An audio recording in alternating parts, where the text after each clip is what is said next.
Last time on DriveTribe Goes Racing.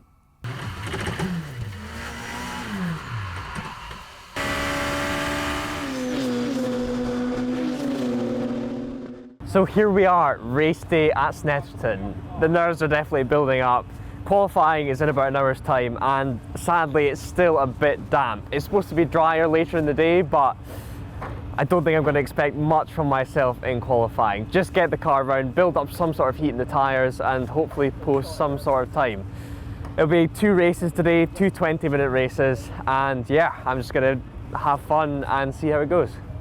The race day starts with a spot of breakfast and a driver's briefing, and seeing as this was the final race of the championship, I could feel the nervous energy of the drivers who had been racing all year, all wondering just how the day would go.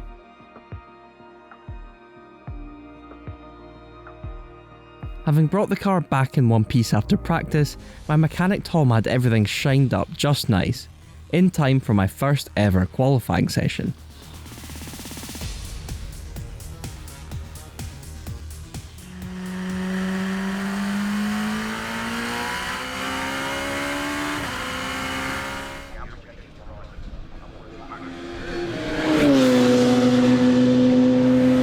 The track was drying out but was still damp. And of course, I picked the fastest braking zone on the track to lock up all 4 wheels. At least it showed I was pushing it to some extent.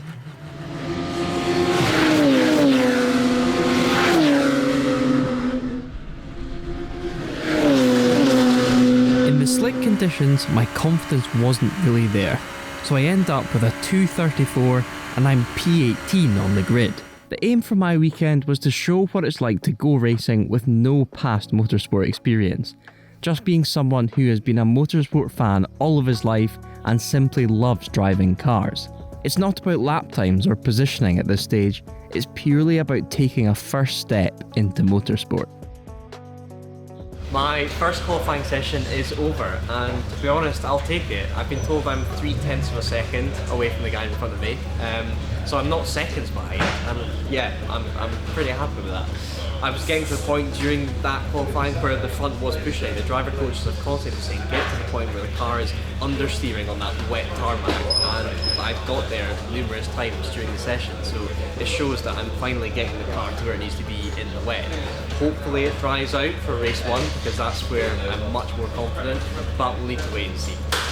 For the race coming up, I just need to hang on basically. If I can just keep with the back of the pack and make some sort of race of it, then I'll be more than happy. Anyway, cut the emotional crap, it was time for my first ever race.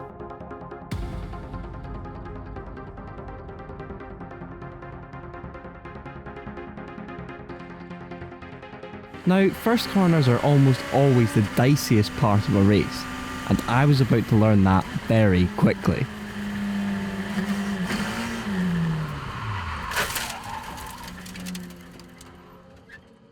So, what happened? Well, I get a good start, I make up a place, and I think I'm nice and safe on the inside of turn 1. But nope, I get the slightest of taps on my rear, and before I can react, I'm around and stalled. I quickly stab at the starter button, the engine wakes up again, but I can't change down to first. I can't waste any more time, so I trundle away in third. Time to catch up. P17, he's up a place. So the moment he's P17, he's up 1 place because one of the drivers, McAlpine's out. So we'll soon see where he can get. But he's 11 seconds behind the next car, so he's got a lot to go.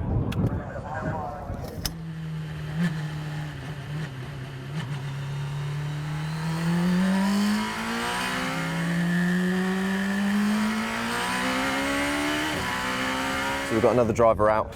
So Clark and McAlpine are now out, making him P16. So long as he stays on the track and keeps climbing the ladder, that's all we want. A safety car brings the field back to me, and suddenly I have a race on my hands against this guy from the University of Derby. My aim was to get right up in his mirrors, showing him my nose whenever I could, and on the final lap it seemed like a pass could be on.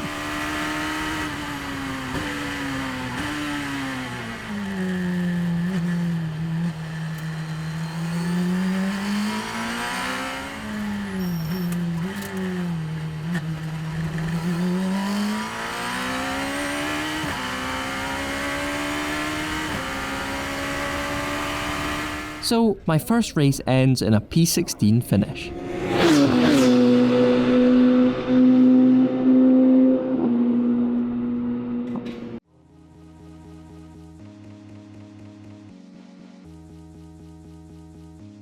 What a first race. Brought it back in one piece, but I did not see that spin at the start coming.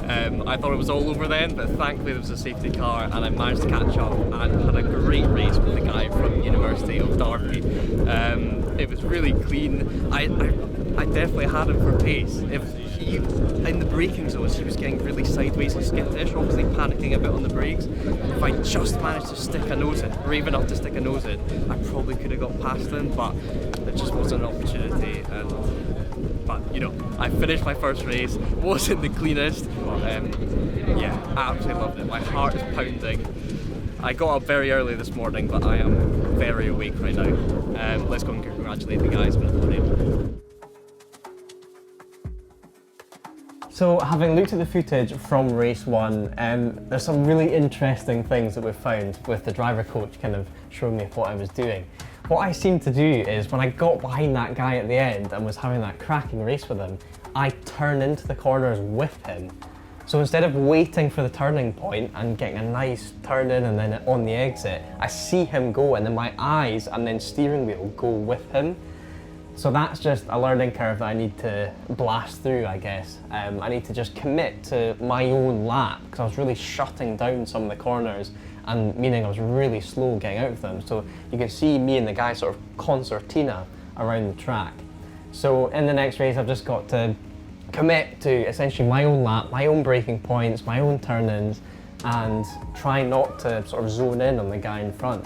Obviously be aware of him, but you know, don't get dragged into what he's doing, and then I should be setting some decent times.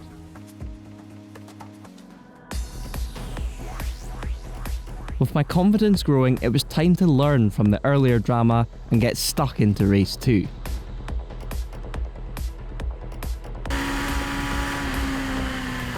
This time I avoid the first corner trouble, unlike these guys, but then 2 corners later,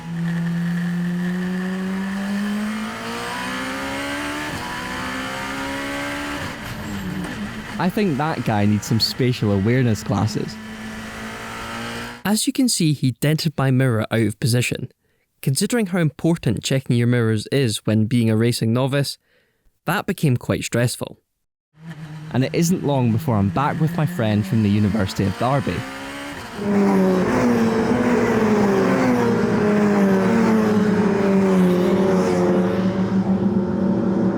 It's good, so we didn't spin.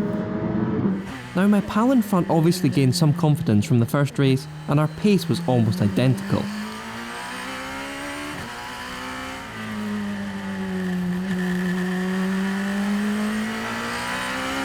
So drop down to 17th. We're 1.4 behind the next man, but I think we're going to catch him. But this is the same man that we're behind before, so we'll soon find out where we're at.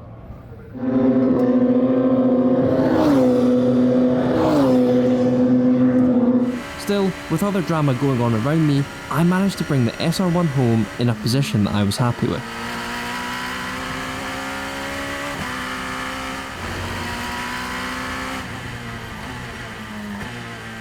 It was a fantastic race, things quickly settled down, but there was a little surprise at the end.